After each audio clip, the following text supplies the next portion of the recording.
মহানায়ক এলেন মঞ্চে। ওই তো ময়দান জুড়ে লক্ষ লক্ষ মানুষ, বাংলার মানুষ। সেদিন 10ই জানুয়ারি, সেদিন সোমবার, আমরা ফিরে পেলাম বাংলার মহানায়ককে, বাংলার স্বাধীনতার শ্রেষ্ঠ মানুষকে। তিনি এলেন যেন মহাসাগরের আহ্বান এলো, তিনি এলেন যেন হাজার বছরের বাংলা এলো।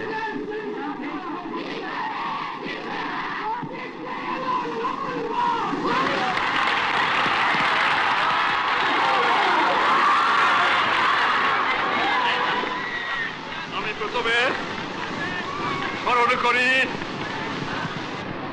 আমার বাংলাদেশের ছাত্র, শ্রমিক, কৃষক, বুদ্ধিজীবী, সিপাহী, পুলিশ, জনগণকে, হিন্দু মুসলমানকে হত্যা করা হয়েছে।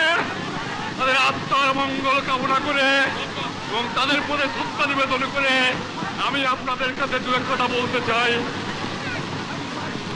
আমার বাংলাদেশ আজ স্বাধীন হয়েছে, আমার জীবনের স্বাদ আজ পূর্ণ হয়েছে, আমার বাংলার মানুষ আজ মুক্ত হয়েছে।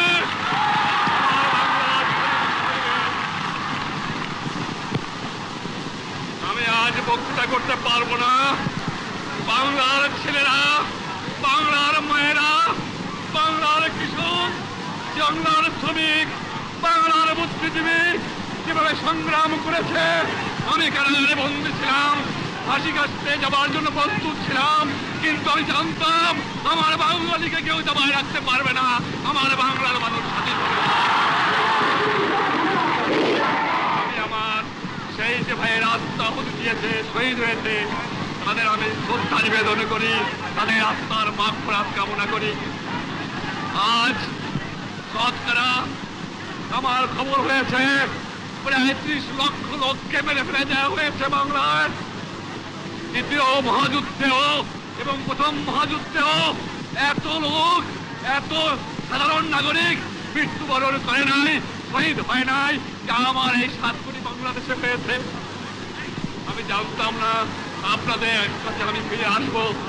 আমি খালি একটা কথা বলেছিলাম, তোমরা যদি আমাকে মেরে ফেলে দাও আমার আপত্তি নাই, মৃত্যুর পরে আমার লাশটা আমার বাঙালির কাছে দিয়ে দিও, এই একটা অনুরোধ তোমাদের।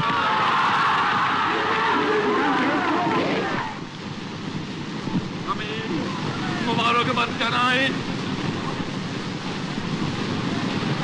ভারতবর্ষের প্রধানমন্ত্রী শ্রীমতী ইন্দিরা গান্ধীকে, আমি মোবারকবাদ জানাই ভারতবর্ষের জনসাধারণকে, আমি মোবারকবাদ জানাই ভারতবর্ষের সামরিক বাহিনীকে, আমি মোবারকবাদ জানাই রাশিয়ার জনসাধারণকে, আমি মোবারকবাদ জানাই ব্রিটিশ, জার্মানি, ফ্রান্স, সব জায়গায় যে গভর্নমেন্ট জনসাধারণ আছে তাদের আমি মোবারকবাদ জানাই যারা আমাকে সমর্থন করেছে।